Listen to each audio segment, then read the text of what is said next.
boldness. I just showed you how Woodrow Wilson had resegregated the government. Well, what is resegregation means? It means that they had already disintegrated that. There was no segregation. He resegregated. After nearly half a century, we resegregated.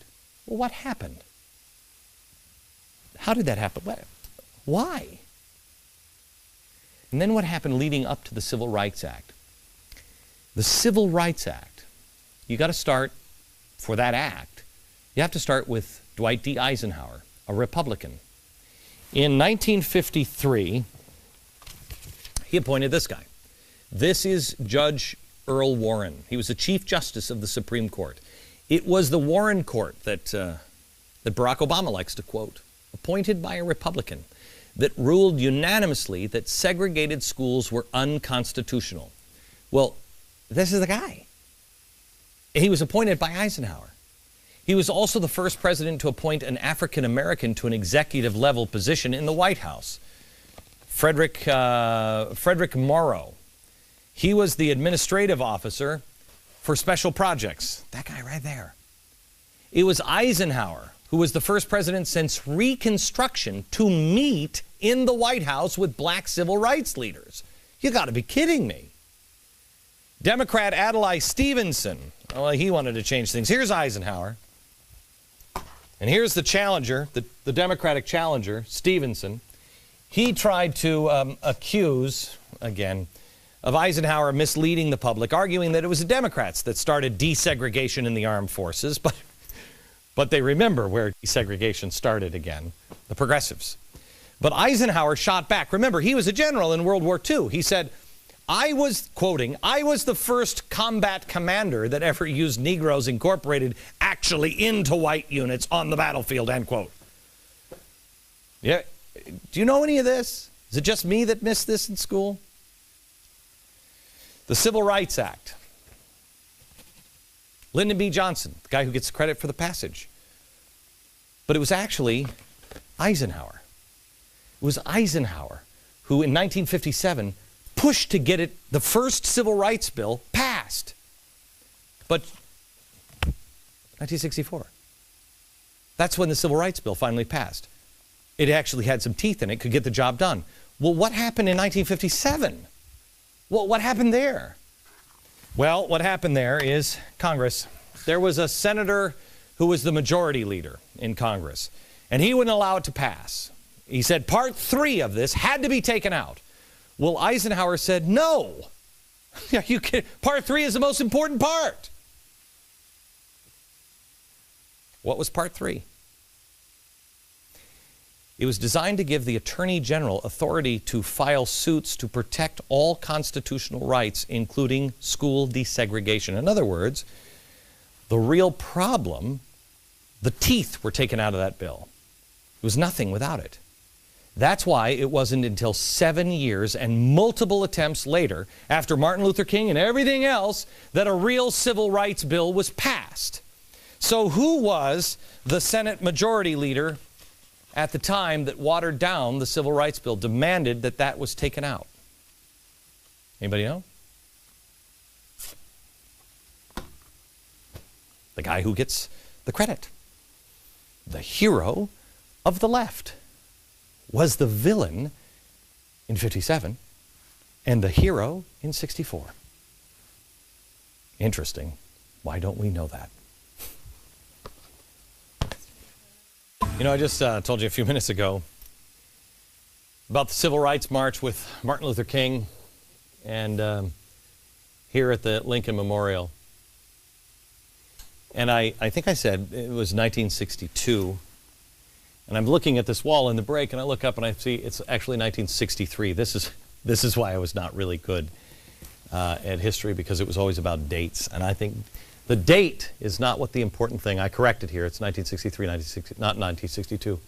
This is what is important. This and this.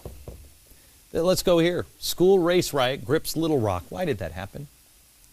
Well, we have to look for patterns. We have to look for patterns, science, government, and religion, so we can learn from the past. And religion is really kind of strange because it seems to flip from one side to another. There's always a period of awakening and enlightenment. And then there's another part where it just kind of colludes. The last couple of nights, we've gone from 1641 to FDR. Now we're treading into areas where it's not so clear, and tensions will start because everybody has a political reason or racial reason or a religious reason to make somebody else the bad guy. But you know what? There are bad guys on all sides, in all parties. There's good guys on all sides, in all parties. White, black, yellow, it doesn't matter. We just showed you that Eisenhower wrote what he wrote. Wrote the Civil Rights Bill.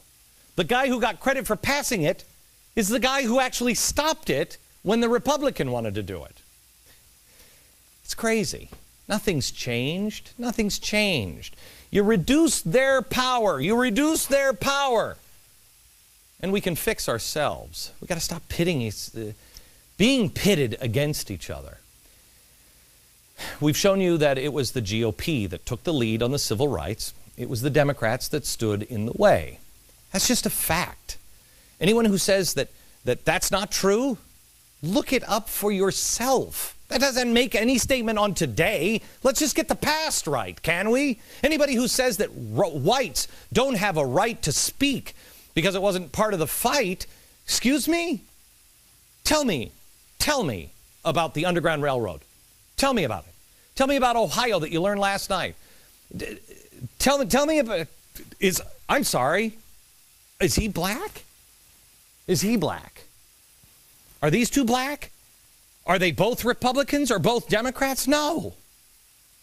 You're part of the fight. Anybody tells you differently, they're wrong.